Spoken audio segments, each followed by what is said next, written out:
ඇස් දෙක පියාගෙන මේ සද්දෙ පොඩ්ඩක් අහන්න.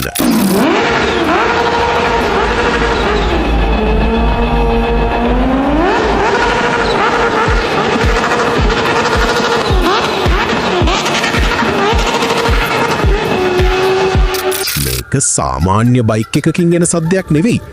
මේක හරියට අභ්‍යවකාශ යානයක් පෘථිවියට කඩාගෙන වැටෙනවා වගේ සද්දයක්.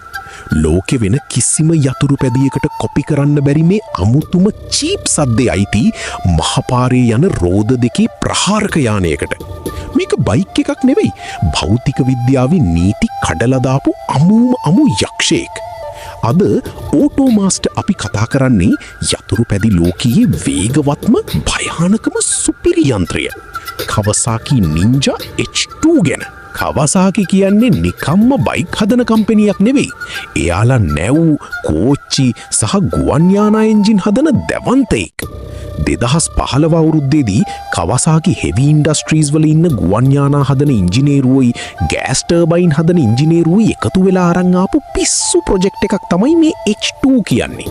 මේකේ අරමුණ උනේ අනිත් බයික් කම්පැනි වලට හිතන්නවත් බැරි ලෝකෙ කිසිම කෙනෙක්ට ලං වෙන්න බැරි උපරිම වේගයක් තියෙන යන්ත්‍රයක් මහපාරට ගේන එක. මේකේ හදවත තමයි 998 cc ඉන්ලයින් 4 එන්ජිම. හැබැයි මේකේ තියෙන ලොකුම මැජික් එක එන්ජිම නෙවෙයි. කවසාකි සමාගම තමන්ගේම තාක්ෂණයෙන් හදපු සුපර්චාර්ජර් පද්ධතිය. මේකෙන් එන්ජිම ඇතුළට හිතාගන්න බැරි තරම් හුලං තොගයක් බලහත්කාරයෙන් පොම්ප කරනවා. සාමාන්‍ය පාරේ යන්න හදපු නින්ජා H2 එකෙන් අශ්ව බල 228කුත් රේස් ට්‍රැක් එකට විතරක් හදපු මේකේ අයියා වෙන H2R යක්ෂයාගෙන් අශ්ව බල 326කුත් නිපදවනවා. පැයට කිලෝමීටර් 400ක වේග සීමාව පහු කරපු මේ යන්ත්‍රයේ වේගය පාලනය කරන්න බයික් එකේ මූණට අභ්‍යවකාශ තාක්ෂණයෙන් හදපු කාබන් ෆයිබර් වින් සෙට් එකක්ම දාලා තියෙනවා. මේ මහා බලය පාලනය කරන්න සාමාන්‍ය ඇලුමිනියම් චැසියක් හරියන්නේ නැහැ.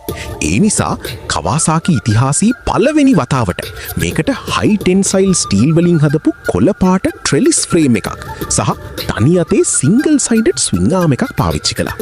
ඒ වගේම මේකේ ගාලා තියෙන කළු පාට පේන්ට් එක ඒක නිකම්ම පේන්ට් එකක් නෙවෙයි.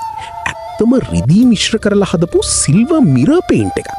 මේකට ඉරේලිය වැටුනාම දකින්න ලැබෙන්නේ අමුතුම පිටසක්වල පෙනුමක්. සුපර්චාර්ජර් සද්දෙට ලේ රත් වෙන මේ යක්ෂයාව පදින්න හීන දකින්න ඔයාගෙත් ඒ යකඩ හීනේ හැබෑවෙන්න කියලා අපි ප්‍රාර්ථනා කරනවා. මේ වගේ යකඩ හීන ගැන දැනගන්න ඔටෝමාස්ටර් SL YouTube channel එකයි FB page එකයි දැන්ම ෆලෝ කරලා තියාගන්න.